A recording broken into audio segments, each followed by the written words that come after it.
জর্দা সেমাই রান্না আজ আমি করব।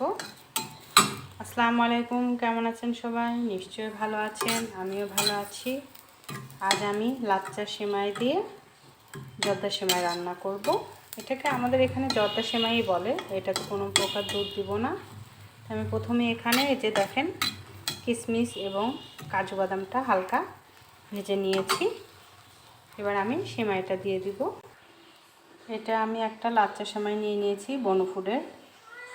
এই সেমাইটা আমি আজ রান্না করব। এই যে আমি এখানে সেমাইটা দিয়ে দিয়েছি বাদাম এবং কিশমিশের সাথে আমি হালকা করে এটা ভেজে নিচ্ছি। এরপর এর ভিতর আমি চিনি দিয়ে দিব। দিয়ে এটা আর কোনো কিছু না, জাস্ট চিনি দিয়ে আমি একটু নেড়ে চেড়ে নিব। এখানে আমি পরিমাণ মতো চিনি দিয়ে দিয়েছি। আমি চিনির পরিমাণটা একটু অল্পই দিয়েছি। আমি চিনিটা তেমন একটা পছন্দ করি না, কিন্তু সেমাইতে চিনি বেশি মিষ্টি না হলে আমার ভালো লাগে না। তারপরও আমি আজকে অল্প চিনি দিয়ে সেমাইটা রান্না করতেছি। এভাবে বাসায় আপনারা সেমাইটা করে খাবেন, রান্না করে খাবেন, খুবই মজাদার লাগে এটা জাস্ট কোনো ঝামেলাই নেই, শুধু একটু চিনি দিয়ে আপনাকে নেড়ে চেড়ে নিতে হবে।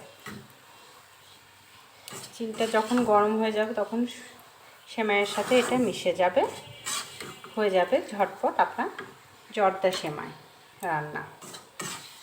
সেমাই কম বেশি সবাই খেতে পছন্দ করেন, আমারও খুব ভালো লাগে। তবে আমি এই ধরনের সেমাইটা একটু বেশি পছন্দ করি, শুকনো মচমচে এটা ভালো লাগে। এটা এমনি আপনার লোকাল সেমাই দিয়েও রান্না করা যায়, তবে লাচ্চা সেমাই দিয়ে রান্না করলে এটা আরও সফটলি ভালো হয়। দেখেন একটা ভিতর কেমন হয়ে আসছে, আঠালো আঠালো হয়ে আসতেছে, এটা ভালো লাগছে। একবার হলেও বাসায় ট্রাই করে দেখবেন। এরপর আমি সেমাইটা একটা বক্সে ঢেলে নিয়েছি। দেখেন সেমাইটার একটা সুন্দর কালার আসছে।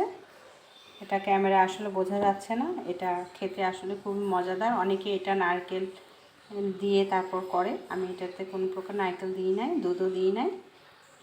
এটাতে আমি শুধু চিনি দিয়ে এবং বাদাম দিয়ে একটু নেড়ে চেড়ে নিয়েছি। আমার ভিডিওটা কেমন লাগলো সবাই কমেন্ট করে জানাবেন। আল্লাহ হাফেজ।